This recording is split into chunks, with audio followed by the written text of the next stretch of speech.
Sikit lah. Yang tengah tak ada kan? Tepi je. Ha? Tepi je? Tepi je. Macam ada. Oh tak ada Oh dia tutup tepi je. Mungkin dia tu. Tak ada tu. Oh dia land sepi tu je. Okay, kakak ada kat tengah.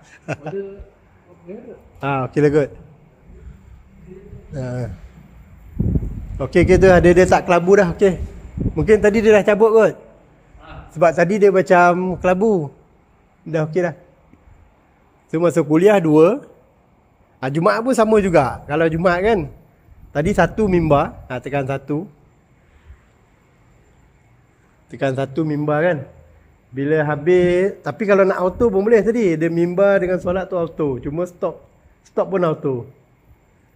Kalau ada tekan 1 mimbar. Keluar macam ni. Ui. Oh ni, ni balik lah. Mana sini eh? Bila yang banyak tu mana? Oh dia dah exit kot, masuk balik. Tekan balik. Tekan masuk balik. Macam. Kena naik balik lah. Tapi nanti nak exit, dia bila sini, tekan ni. Mana ni? Bawah. Bukan. Pangkor. Dia ada exit. Ada exit tak? Tu bawah sikit merah tu, yang merah tu. Yang merah tadi. Tu yang pangkah tu. Tu. Ni exit lah. Lepas tu kat sini lagi sekali exit.